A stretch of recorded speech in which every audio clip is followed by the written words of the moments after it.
it's just me and you. Bonjour à tous, c'est Théo de Nouvelle Classe. Ces derniers jours, j'ai mis la main sur des sujets de contrôle continu qui sont tombés cette année en mathématiques. Alors oui, c'est des sujets top secrets et moi ce que je vous propose c'est qu'on les découvre ensemble dans cette vidéo. On va regarder ensemble dans le détail le sujet qui est tombé en première en contrôle continu sur les suites en mathématiques évidemment. Cette vidéo ça va vous permettre de voir concrètement à quoi ressemble un sujet de contrôle continu en première et puis si vous voulez la correction, je vous invite à vous procurer le parcours mathématique disponible sur novelleclasse.com dans lequel j'ai rajouté la vidéo de correction de ce sujet. C'est parti, on va découvrir le sujet ensemble et voir un petit peu ce qu'on peut nous demander en contrôle continu en première. Ok, alors on commence par un énoncé hyper classique. Une ancienne légende raconte que le jeu d'échecs a été inventé par un vieux sage. Son roi a voulu le remercier en lui accordant n'importe quel cadeau en récompense. On a une petite histoire. Le vieux sage demanda qu'on lui fournisse un peu de riz pour ses vieux jours et plus précisément qu'on place un grain de riz sur la première case du jeu qu'il venait d'inventer,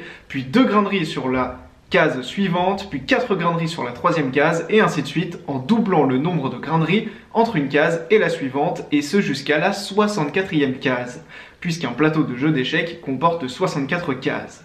On note U1 le nombre de grains de riz présents sur la première case, U2 le nombre de grains de riz présents sur la deuxième case, et ainsi de suite jusqu'à la 64e case. Donc on a un petit dessin, c'est très simple à comprendre, hein, et on voit tout de suite qu'on va avoir un exercice avec des suites, puisque pour passer d'une case à la suivante, on va ajouter toujours la même chose. Donc ça, on va vraiment avoir un exercice classique de suite. C'est un problème sur les suites, tout simplement, de niveau première. Donc dans la première question, on nous demande de calculer le terme 1, le terme 2, le terme 3, le terme 4 et le terme 5. Ça, c'est ce qu'on a fait ensemble dans la vidéo sur les suites, que je t'invite à aller voir sur ma chaîne YouTube si tu veux plus d'informations. La deuxième question nous demande d'exprimer UN plus 1 en fonction de UN. Alors cette question elle est assez simple parce que si on a bien lu l'énoncé et qu'on a bien compris la situation, la question 2 elle se fait en 2 secondes.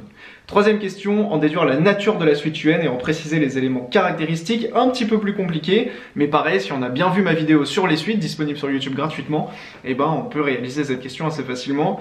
Exprimer pour tout entier naturel n non nul, UN en fonction de n. Alors là, un petit peu plus compliqué, il faut connaître une formule par cœur. Une fois qu'on a identifié la nature de la suite et qu'on a exprimé les éléments caractéristiques, c'est super simple, si on connaît par cœur la formule que je t'ai donnée dans la vidéo sur les suites. Ensuite, on nous demande de calculer le nombre de grains de riz qui doivent être disposés sur le plateau pour satisfaire à la demande du vieux sage. On demande donc en fait de faire la somme de tous les grains de riz sur chacune des cases. Donc de faire le nombre de grains de riz sur la première case, ça veut dire U1, plus le nombre de grains de riz sur la deuxième case, U2. Donc en fait, on va faire U1 plus U2 plus U3 plus U4, etc. jusqu'à U64. Donc c'est une somme des termes d'une suite. Et ça, en fait, c'est très simple, mais encore une fois, il faut connaître par cœur la formule que je t'ai donnée dans la vidéo sur les suites. Mais une fois qu'on la connaît, c'est super simple. Et cinquième question, on veut écrire une fonction en langage Python qui détermine à partir de quelle case le vieux sage disposera d'au moins R grains de riz. Une ébauche de cette fonction est donnée ci-contre. Recopier et compléter cette fonction afin qu'elle envoie le résultat désiré. Donc là, c'est vraiment une question de logique. Il faut vraiment avoir bien compris l'exercice et bien compris l'énoncé pour pouvoir réaliser la fonction Python. Mais on s'est beaucoup entraîné en spécialité NSI sur les fonctions Python. Donc avec toutes les vidéos même qu'il y a sur YouTube gratuitement, c'est assez facile de s'en sortir.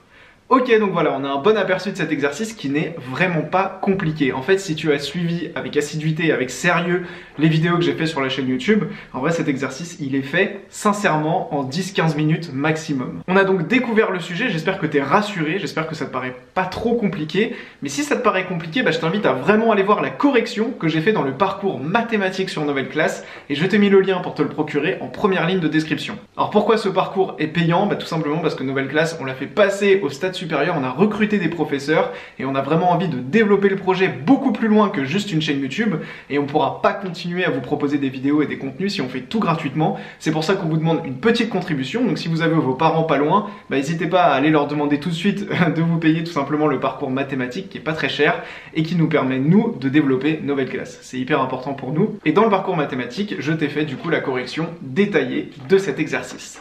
J'espère que cette vidéo t'a permis de découvrir un sujet de contrôle continu donné en première. Moi je te dis à très bientôt dans la prochaine vidéo Nouvelle Classe. C'était Théo, ciao.